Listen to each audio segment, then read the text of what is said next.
আমাদের ভাগ্য কি আগেই লেখা থাকে?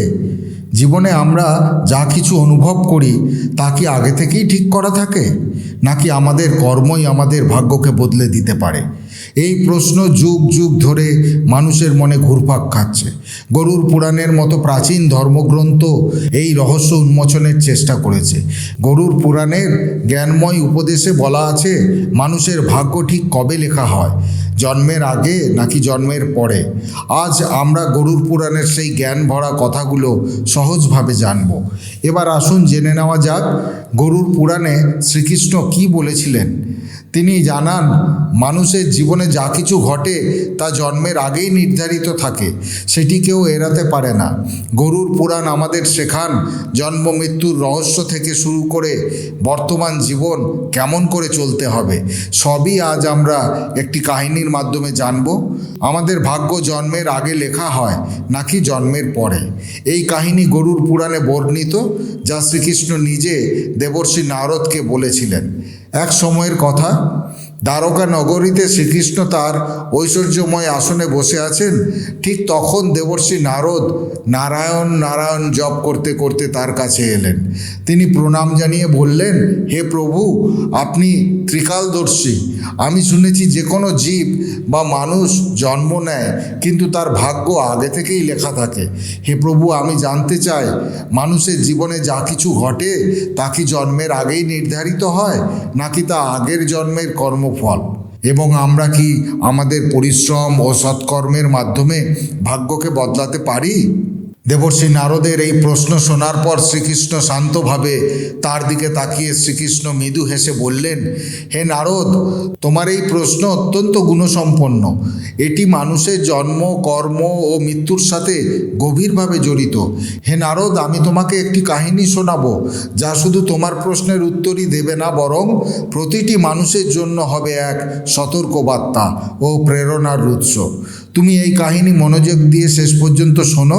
এটি গরুড় পুরাণের কাহিনী। যে এই কাহিনী মনোযোগ দিয়ে সম্পূর্ণ শুনবে ও বুঝবে, সে এই সংসারে সমস্ত পাপকর্ম, ক্রোধ ও মোহ থেকে মুক্তি লাভ করবে। নারদ বললেন, হে প্রভু, আমি সেই কাহিনী মনোযোগ দিয়েই শেষ পর্যন্ত শুনব, আপনি নিশ্চিন্তে তা শোনান। তখন শ্রীকৃষ্ণ নারদকে কাহিনী বলতে শুরু করলেন।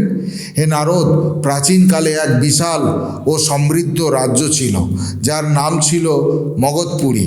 সেই রাজ্যে শাসক ছিলেন রাজা বীরধর, ন্যায়পরায়ণ, প্রজাপ্রেমী এবং ধর্মনিষ্ঠ। তিনি সর্বদা প্রজাদের কল্যাণে কাজ করতেন এবং ধর্ম পালন করতেন। কিন্তু রাজা বীরধরের একটি গভীর ইচ্ছা ছিল। তিনি চান ভগবানের আশীর্বাদে একটি সন্তান লাভ করতে, যাতে রাজ্যের ভার কোনো যোগ্য উত্তরাধিকারীর হাতে তুলে দিতে পারেন। দেবর্ষি নারদের পরামর্শে রাজা বীরধর ও তার রানী বহু বছর ধরে কঠোর তপস্যা করলেন। এই তপস্যার ফলে ভগবান শিব তাদের তপস্যায় সন্তুষ্ট হয়ে সন্তান লাভের বর দিলেন। এরপর একদিন ভগবান শিবের আশীর্বাদে রানীর গর্ভধারণ হলো।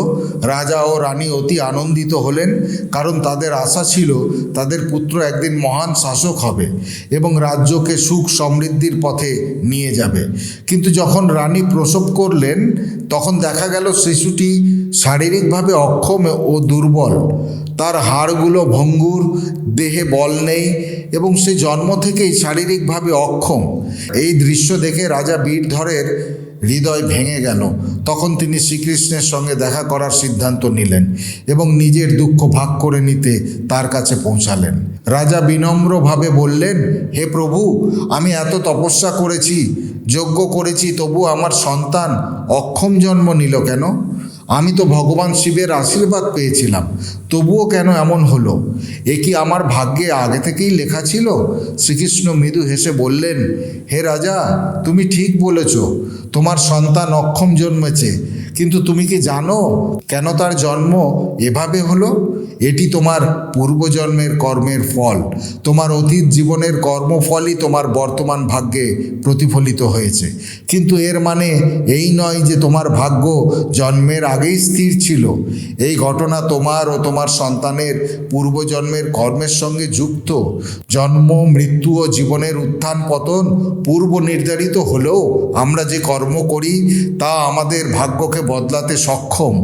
শ্রীকৃষ্ণ বললেন, হে রাজা, যেদিন তোমার পুত্রের জন্ম হয়েছিল সেদিন তুমি এক বিশেষ সন্তানের বর পেয়েছিলে, কিন্তু সেই সন্তানের জন্য জীবনে কিছু চ্যালেঞ্জ আসা প্রয়োজন ছিল, যাতে সে ধৈর্য, সাহস ও পরাক্রমের গুণ বিকশিত করতে পারে।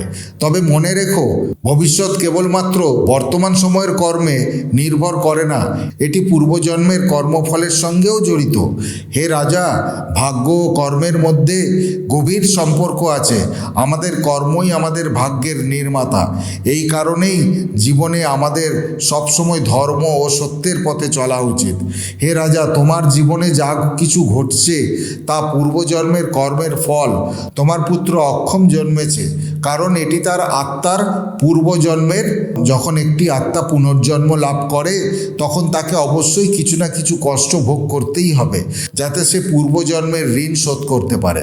তোমার পুত্রের জীবনের এই কষ্ট তার জন্য এক পরীক্ষা। যদি সে ধৈর্য ও সাহস নিয়ে এই পরীক্ষায় মোকাবিলা করে তাহলে সে তার ভাগ্য পরিবর্তন করতে পারবে। একদিন সে সেই কাজ করবে যার স্বপ্ন তুমি নিজের জীবনে দেখেছ। রাজা বীরধর বললেন, হে প্রভু, আমি বুঝতে পেরেছি আমি এবং আমার পুত্র, আমরা দুজনেই আমাদের ভাগ্য পরিবর্তন করতে পারি। আমার পুত্র জন্মের সময় যে অক্ষমতা নিয়ে এসেছে তা তার পূর্বজন্মের কর্মফল, কিন্তু তার ভবিষ্যৎ নির্ভর করবে আমার এবং তার নিজস্ব সৎকর্মের উপর। যদি আমি তাকে সাহস, ধৈর্য ও সৎপথে চলার শিক্ষা দিই তাহলে সে তার সীমাবদ্ধতাকে অতিক্রম করতে পারবে। আমি তাকে শেখাবো দুর্বলতা কোনো অভিশাপ নয়, বরং তার শক্তি অর্জনের একটি সুযোগ। আমাদের দৃঢ় বিশ্বাস, সৎকর্ম ও ঈশ্বরের আশীর্বাদ থাকলে ভাগ্যও নত হবে। শ্রীকৃষ্ণ বললেন, হে রাজা, যদি তুমি তোমার পুত্রকে আত্মবিশ্বাসে ভরিয়ে দাও তাহলে সে তার ভাগ্য পরিবর্তন করতে পারবে। তোমার সৎকর্মের ফলেই সে একদিন মহান হবে এবং রাজ্যের ভার গ্রহণ করার যোগ্য হবে। হে রাজা, ভাগ্য একটি চক্রের মতো যা কর্মের ভিত্তিতে ঘুরতে থাকে। যখন তুমি সৎকর্ম করো তখন তুমি তোমার ভাগ্যকে সুখময় করে তুলতে পারো। রাজা বীরধর প্রশ্ন করলেন, হে প্রভু, তাহলে কি ভাগ্য নিশ্চিতভাবে পূর্বজন্মের কর্মের সঙ্গে জড়িত?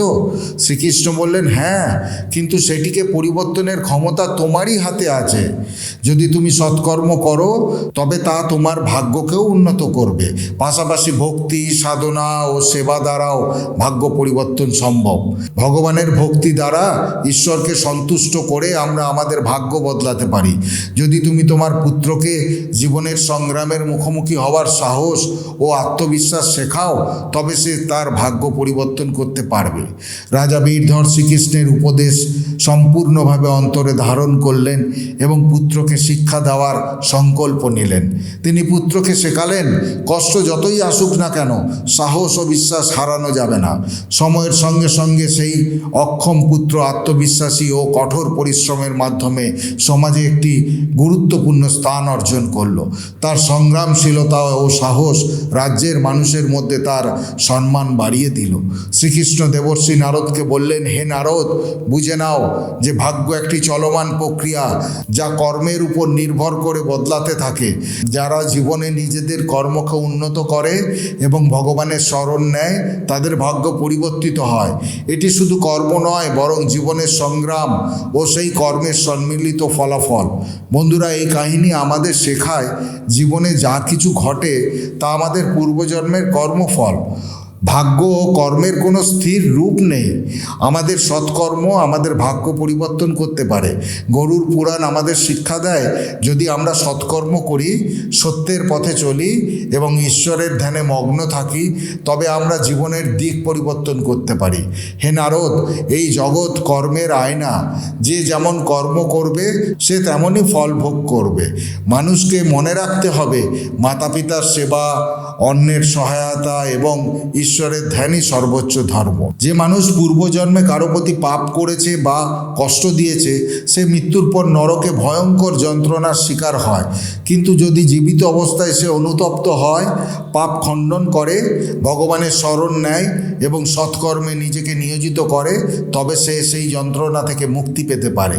এই জন্যই আমি বলি, হে নারদ, মানুষ যেন কখনো অহংকারে, অন্যায় ও পাপে পতিত না হয়। সত্য, সেবা এবং ভক্তি মানুষের প্রকৃত রক্ষা কবচ। শ্রীকৃষ্ণ বললেন, হে মানব, মনে রেখো, প্রতিটি পাপের শাস্তি এবং প্রতিটি পুণ্যের ফল নিশ্চিত। ভাগ্য জন্মের আগে লেখা হয়, কিন্তু সত্য, ধর্ম আর সেবার মাধ্যমে ঈশ্বরকে প্রসন্ন করে সেটি বদলানো যায়। জীবন এক ক্ষেতের মতো, তুমি যে বীজ বপন করবে সেই ফলই তুমি পাবে। ভালো কাজের বীজ বপন করলে সুখ পাবে, খারাপ কাজ করলে দুঃখ ভোগ করবে। তোমার বর্তমান জীবনের সংগ্রামই তোমার পরবর্তী জন্মের ভাগ্যের ভিত তৈরি করে। গরুড় পুরাণ, যা হিন্দু ধর্মের 18টি মহাপুরাণের একটি, তা স্পষ্টভাবে বলে যে জন্ম, মৃত্যু, পুনর্জন্ম, কর্ম এবং আত্মার পথ সবই কর্মের উপর নির্ভরশীল। হে মানব, তোমার কর্মের দিকে খেয়াল রাখো। স্বার্থ, পাপ এবং অহংকার ত্যাগ করো। ধর্ম, সত্য এবং সেবা গ্রহণ করো, কারণ এটাই জীবনের প্রকৃত পথ। গরুড় পুরাণে শ্রীকৃষ্ণের 3টি প্রধান উপদেশ রয়েছে, যা অনুসরণ করলে তুমি তোমার ভাগ্য বদলাতে পারবে। 1. সত্যের পালন, যে কোনো পরিস্থিতিতেই অসত্যের পথে যেও না। 2. ধর্মসেবা, পিতামাতা, গুরু এবং অভাবীদের সেবা করাই সর্বোচ্চ ধর্ম। 3. ঈশ্বরের ভক্তি, ভক্তির মাধ্যমে ঈশ্বর প্রসন্ন হন। কঠিন ভাগ্য বদলে যায়, তাই সৎকর্ম করো, ঈশ্বরকে স্মরণ করো আর তোমার ভাগ্যকে সুন্দর করো। মানুষের জন্ম কোনো বিশেষ উদ্দেশ্যে হয়। বন্ধুরা, পুরাণ নাও ইউটিউব চ্যানেলের এই ভিডিওটি আপনাকে সমৃদ্ধ করলে সম্পূর্ণ শ্রদ্ধার সাথে কমেন্টে জয় শ্রীকৃষ্ণ লিখতে ভুলবেন না। আজ ভিডিও এখানেই শেষ করলাম। সকলে ভালো থাকুন, সুস্থ থাকুন। দেখা হবে পরের ভিডিওতে। জয় শ্রীকৃষ্ণ। রাধে রাধে।